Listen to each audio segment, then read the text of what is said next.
भारत में कैसे लोग अपने 2000 रुपये के नोट को खर्च करने के लिए नायाब तरीके खोज रहे हैं। दिल्ली के जीटीबी नगर में एक मांस की दुकान ने एक आकर्षक प्रस्ताव के साथ एक बड़ा पोस्टर लगाया है। 2000 का नोट दें और 2100 का सामान खरीदें। एक ट्विटर उपयोगकर्ता द्वारा हाईलाइट की गई स्मार्ट बिक्री रणनीति उन लोगों के बीच घबराहट पर सवारी करती है जिन्होंने बड़ी संख्या में इन नोटों को जमा किया था, लेकिन कर विभाग के डर से उन्हें बैंकों में जमा करने को तैयार नहीं थे।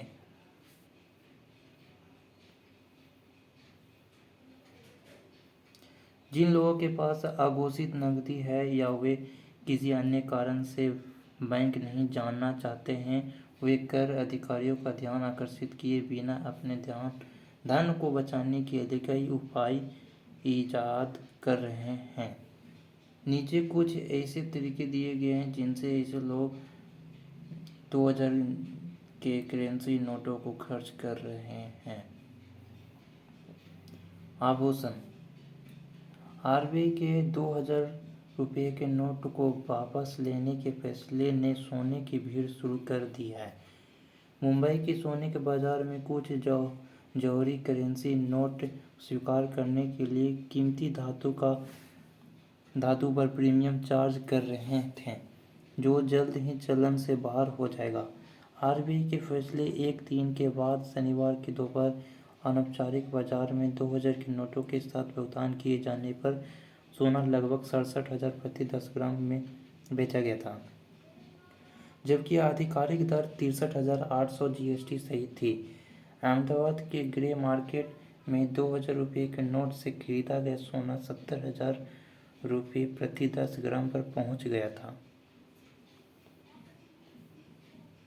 हालांकि एक जौहरी ने पीटीआई भाषा को बताया कि प्रीमियम दर पर सोने के बदले 2000 रुपये के नोट स्वीकार करने की प्रथा केवल एक असंगठित क्षेत्र में मौजूदा हो सकती है। संगठित ज्वेलरी खिलाड़ी इस तरह की प्रथाओं से मीलों दूर रहते हैं।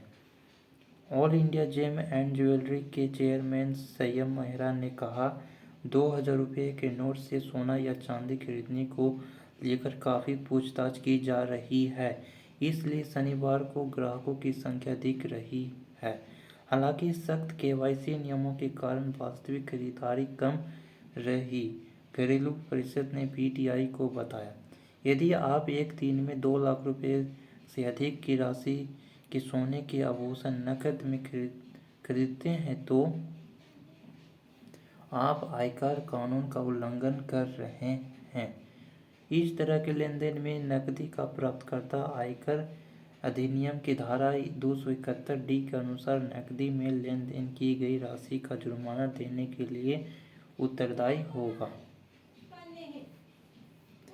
All India petroleum dealers association ने कहा कि पेट्रोल पंपों पर नकद लेनदेन तेजी से बढ़ा है और नकद भुगतान करने वाले ग्राहक शुक्रवार को उच्च मूल्य वाले नोटों को वापस लेने के बाद 10 में से 9 मामले में 2000 के नोटों का उपयोग कर रहे हैं। डिजिटल भुगतान, जो पंपों पर दैनिक बिक्री का 40% हुआ करता था, घटकर 10% रह गया, जबकि नकद बिक्री में नाटकीय रूप से वृद्धि हुई है।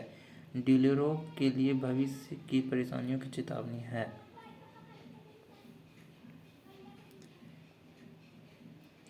एआईपीडीए को डर है कि वर्तमान परिदृश्य के कारण उन्हें फिर से समस्याओं का सामना करना पड़ेगा, जैसा कि उन्होंने विमुद्रीकरण के बाद किया था, जब अधिकांश डीलरों को बिना किसी गलती के आयकर नोटिस छापे मिले थे, क्योंकि बिक्री बढ़ने के और बकाया होने के कारण उन्हें उस अवधि के दौरान अधिक भुगतान प्राप्त हुआ था। क्रेडिट ग्राहकों से भुगतान। कुछ पंप संचालकों ने 2000 रुपये के नोट स्वीकार नहीं करने का बोर्ड भी लगा दिया है। कुछ ने उन ग्राहकों के आईडी प्रूफ लेने शुरू कर दिए हैं जो 2000 रुपये के नोट में भुगतान करना चाहते हैं। Cash on delivery. लोगों ने कैश ऑन डिलीवरी विकल्प के साथ ऑनलाइन आइटम ऑर्डर करना भी शुरू कर दिया है। प्रकट रूप से डिलीवरी कर्मी 2000 के नोट को स्वीकार करने से इनकार नहीं कर सकता है यदि राशि बिना किसी परिवर्तन की आवश्यकता के सटीक है। फूड एंड ग्रोसरी प्लेटफॉर्म ने सोमवार को कहा कि जोमेटो ने लगभग 3/4 उपयोगकर्ता कैश ऑन डिलीवरी का विकल्प चुन रहे हैं, शुक्रवार से 2000 के नोटों के साथ भुगतान कर रहे हैं। जब केंद्रीय बैंक ने मुद्रा नोट को वापस लेने की घोषणा की, ई-कॉमर्स, फूड और ऑनलाइन ग्रोसरी सेगमेंट्स में ग्राहकों द्वारा कैश ऑन डिलीवरी का विकल्प चुनने की संभावना है, क्योंकि वे नोटों से छुटकारा पाना चाहते हैं। मंदिरों, अगर और कुछ नहीं तो भगवान मदद कर सकते हैं। 2000 के नोटों में अघोषित नकदी वाले कुछ लोग मंदिरों और अन्य धार्मिक संस्थानों के माध्यम से नकदी को प्रसारित करने का प्रयास कर सकते हैं, जिन्हें छोटे मूल्य वर्ग के करेंसी नोट वापस लेने के लिए गुमनाम दान प्राप्त करने की अनुमति है। विविध खरीदारी, जबकि दुकानदार कम कीमत वाली वस्तुओं के लिए 2000 के नोट स्वीकार करने के लिए अनिच्छुक हैं, जो लोग इन नोटों को उपयोगकर्ता टिकाऊ वस्तुओं, फर्नीचर, लग्जरी वस्तुओं और यात्रा जैसी महंगी खरीद पर खर्च कर रहे हैं। मध्य मुंबई के एक मॉल में राडो स्टोर के स्टोर मैनेजर माइकल मार्टिस ने रॉयटर्स को बताया कि निकासी की घोषणा के बाद से उनके स्टोर में 2000 रुपये के नोट में 60% से 70% की वृद्धि देखी गई थी। मार्टिस ने कहा, इससे हमारी घड़ी की बिक्री पहले के 1 से 2 से बढ़कर 3 से 4% प्रतिदिन हो गया। विशेषज्ञों का मानना है कि सफ़ेद वस्तुओं और यात्रा पैकेजों की मांग में अल्पावधि में वृद्धि होगी।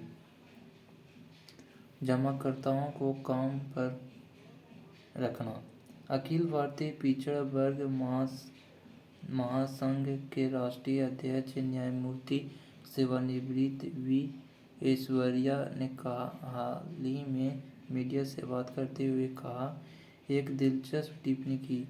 उन्होंने कहा कि हमारे देश में 96% लोगों के पास 2000 रुपये का एक भी नोट नहीं है। उन्होंने कहा कि केवल भ्रष्ट राजनीतिक दलों और अमीर राजनेताओं ने ही इन नोटों के रूप में नकदी जमा की थी। उन्होंने कहा, इसका मतलब यह है कि इन भ्रष्ट तत्वों को अपने 2000 के नोटों को वैध मुद्रा में बदलने के लिए उन्हें दैनिक मजदूरी का भुगतान करने के लिए बड़ी संख्या में मजदूरों को तैनात करना होगा। इससे सितंबर तक गरीबों को रोजगार मिलेगा। इस चेतावनी पर ध्यान दें। 2000 रुपये के नोटों के साथ बड़ी मात्रा में नकदी का उपयोग करने के लिए विभिन्न योजनाओं पर काम करने वाले लोगों को इसके परिणामों के बारे में सोचना चाहिए। किसी को कुछ लेन देन में अल्पकालिक व्यापार के अवसर दिखाई दे सकते हैं, लेकिन विभिन्न कानूनों के तहत पर्याप्त प्रतिबंध है। मुंबई की एक बड़ी फर्म में चार्टर्ड अकाउंटेंट सिद्धार्थ बनवत ने हाल ही में ईडी को बताया, कारोबारियों को एकोमोडेशन एंट्री रोकने के लिए टैक्स कानूनों में लगाए गए विभिन्न प्रावधानों से सतर्क रहना होगा। उदाहरण के लिए, ऐसे कई लेनदेन हैं जिनमें पैन का उल्लेख करना अनिवार्य है, जिसमें विदेश यात्रा के संबंध में किसी भी समय बिल के विरुद्ध किसी होटल या रेस्टोरेंट को